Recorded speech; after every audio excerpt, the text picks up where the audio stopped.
lads! God's brand new me! Okay, let's dive right into this explainer. Today, we're going to unpack a pretty incredibly dense 24-paragraph theological document.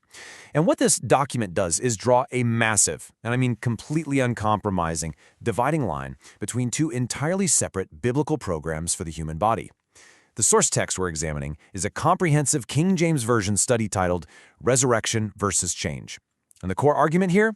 It claims that one of the absolute most persistent, most consequential doctrinal confusions in the entire history of the church is our failure to distinguish between Israel's prophetic resurrection and the body of Christ's mystery transformation.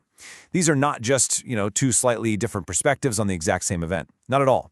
According to this study, they are completely different. We're talking different in their origin, their nature, their timing, their mechanism, and even their final destination. So let's bring up our first major question and see exactly why getting this distinction right is so absolutely critical. Right, so what exactly happens to the body after death? This single question has historically divided the church for centuries. And the study points out that when we blend the answers together, it just creates profound doctrinal confusion. The text argues that the church has historically taken Israel's earthly covenant promises and read them as if they belong to the body of Christ. Or, on the flip side, they've taken the body of Christ's heavenly mystery program and applied it backwards onto Israel. And when you merge these two completely distinct things together, you end up with this really confused theology of the resurrection that honestly doesn't correctly serve either group. In fact, it actually obscures the unique, distinct glory that God has prepared for each one. The source references 1 Corinthians chapter 15, verse 23, which talks about every man in his own order. Now that word order is super interesting. It comes from the Greek military term tagma, which literally means a specific rank or a division assigned to a very specific position. So the author is insisting here that God has assigned every single resurrection participant to a specific rank and a specific timing. And those ranks, they simply cannot be interchanged or conflated. It's a completely organized system. To really get to the bottom of this, here is our agenda for today. 1. Two distinct resurrection programs. 2. Israel's earthly prophetic restoration. 3. The heavenly mystery of change. 4. Paul's third heaven preview. And 5. Rightly dividing the word. Section 1. Two distinct resurrection programs. Okay, let's start with our first section. The foundation of this entire study really rests on the specific vocabulary used in the original text. The absolute crucial point, according to the document, is that God uses two entirely different Greek words to establish two entirely different paths for the redeemed.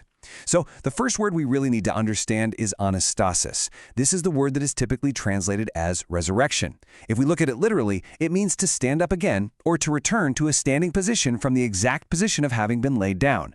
The study places huge emphasis on this. It says this word carries the unmistakable built-in implication of the exact same person returning from the exact same condition.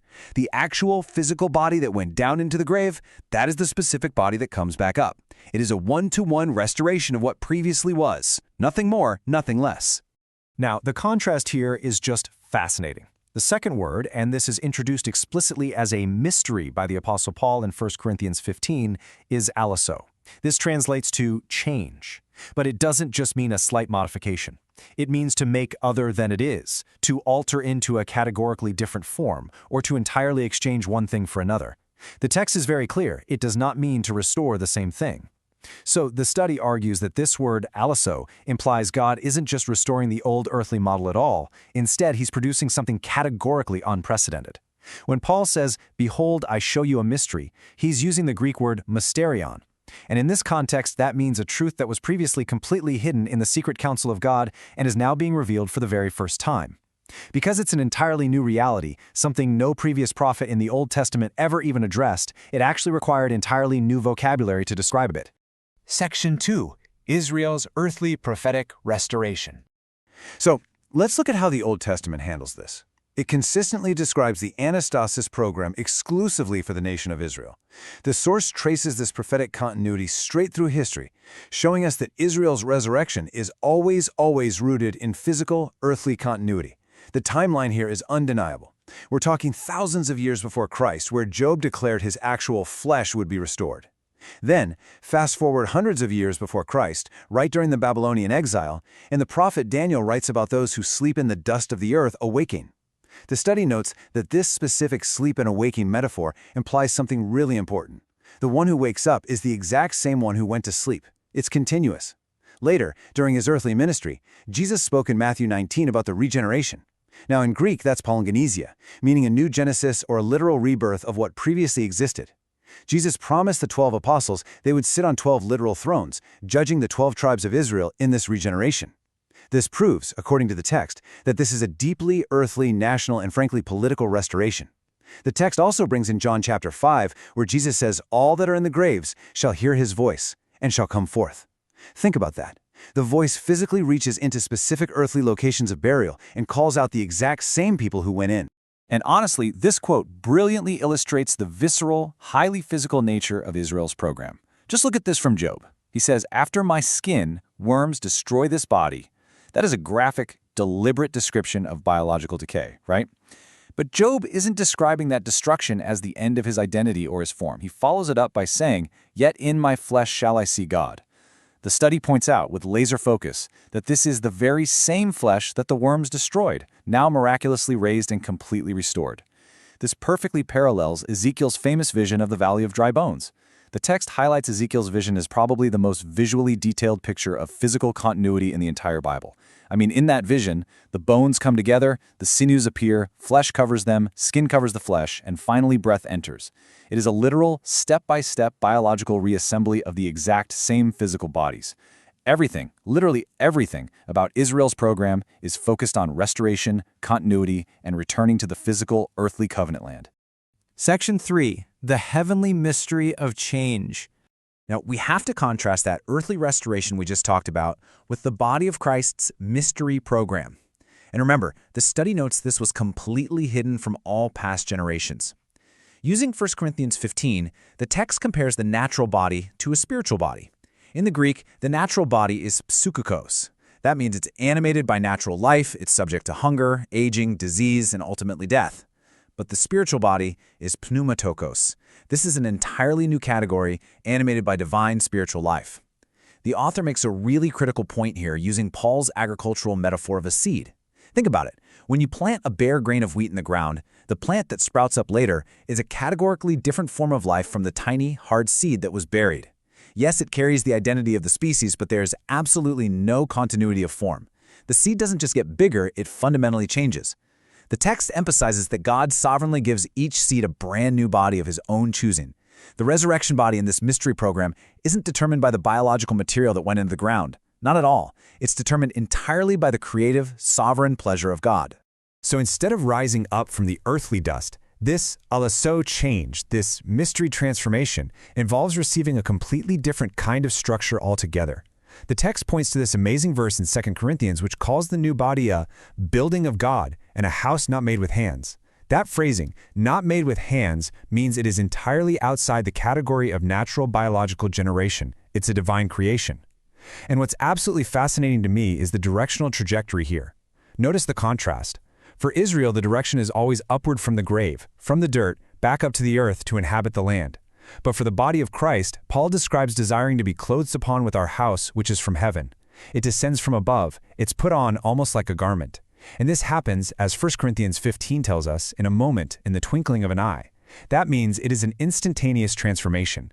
It happens faster than the closing of an eyelid, and it's immediately followed by being caught up to meet the Lord in the air. It's an entirely different paradigm. Section 4. Paul's third heaven preview. Okay, this brings us to what I consider the absolute climax of the document, and a focus point that is just incredibly profound to think about. We're talking about the Apostle Paul's bizarre and completely unprecedented out-of-body, or perhaps in-body, experience. In 2 Corinthians 12, Paul actually recounts a moment where he was caught up to the third heaven. Now, what's completely wild about this account is that he repeatedly states his own epistemic uncertainty. He genuinely, literally cannot tell if his soul was in his new body or if it was completely out of it. He says, quote, "Whether in the body I cannot tell, or whether out of the body I cannot tell. God knoweth." The study points out a brilliant little detail here. Paul uses a deliberate first-person distancing. He says, "I knew a man," rather than just saying, "I myself."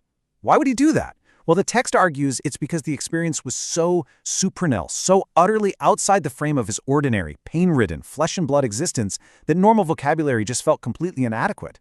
Think about it. If he had just been transported up there in his regular, daily natural body, there wouldn't be any confusion at all, right? The experience of inhabiting your natural body is very familiar to you. You know when you're in it. So this massive uncertainty on Paul's part, it's a huge clue to the true nature of the mystery transformation. The text goes deep into this and argues that Paul actually witnessed firsthand the glorious new body God had created for him. And it was a paradox. On one hand, it clearly possessed his personal characteristics. He recognized himself. He knew it was him experiencing this heaven. So there was identity continuity. But on the other hand, the form was radically and fundamentally different from anything he knew. It far surpassed anything he could naturally comprehend in his earthly state. The study compares it to how Jesus' own disciples didn't immediately recognize his physical form on the road to Emmaus, but they eventually recognized his identity by his actions. But for Paul, the glory of this new God-crafted heavenly body was so radical, so entirely unprecedented, that he just couldn't confidently categorize what he was experiencing. Was he in a body? Was he out of it? He just didn't know. Furthermore, the text notes that while Paul was in paradise, he heard unspeakable words, which it is not lawful for a man to utter. The study explains that this isn't just a matter of God swearing him to secrecy. It actually means that earthly human language is structurally inadequate to convey the content of heavenly communication. Our vocabularies literally don't have the words for it. He experienced a reality entirely above the register of the natural world. Now, as you might imagine, seeing a preview of this mind-bendingly glorious new body came with a severe danger, massive spiritual pride. I mean, how could you not be puffed up after experiencing something so incredible? Because this preview was so far beyond human comprehension, God had to intervene directly. The text closely links this third heaven experience immediately to the famous thorn in the flesh that Paul mentions in the very next verses. God gave Paul a constant physical affliction, which Paul describes as a messenger of Satan to buffet him. And the study argues this was given specifically to act as a deliberate grounding mechanism. Paul actually prayed 3 separate times for this thorn to be removed, but God gave him that famous answer, "My grace is sufficient for thee." The study makes the case that this thorn was perfectly designed by God to keep Paul's daily consciousness firmly anchored in the weaknesses, the pain, and the limitations of his earthly body. God deliberately prevented him from dwelling on the glory of that heavenly body to keep him humble and to ensure he remained an effective minister in the present, earthly age of suffering. The sheer magnitude of this physical corrective, the fact that God had to introduce such intense physical suffering to counter the vision, while the study suggests that proves just how overwhelmingly glorious the new body awaiting the body of Christ truly is. It is so glorious, so beyond us, that God deliberately keeps its specific details concealed from us right now for our own good. Section 5. Rightly dividing the word. Let's wrap this all up by looking at the practical mandate this study gives to its readers regarding these two programs. As we've seen, treating these two distinct programs as if they are the exact same event fundamentally misrepresents what the text says God has prepared for each group. Let's look at the contrasts clearly mapped out by the author here. First, the nature of the event. Israel receives a literal restoration of the same body, while the body of Christ receives a completely new creation by God's sovereign will. Second, the destination. Israel is oriented back to the earthly land to fulfill the literal Abrahamic and Davidic covenants, while the body of Christ is oriented upwards to the heavenly places in the air. Third, look at the timing. Israel's resurrection occurs at the end of the tribulation, strongly connected to the first resurrection described in Revelation 20.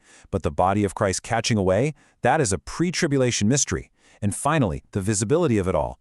Israel's resurrection is a massive, publicly visible event at the second coming, while the mystery change is instantaneous in the twinkling of an eye and completely hidden from the unbelieving world.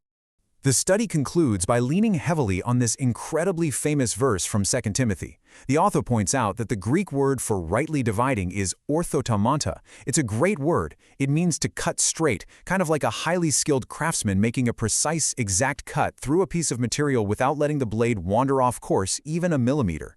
The text argues that understanding this difference isn't just some dry academic theological debate meant only for scholars in ivory towers. Not at all. It has profound devotional and practical consequences for how we read our Bibles.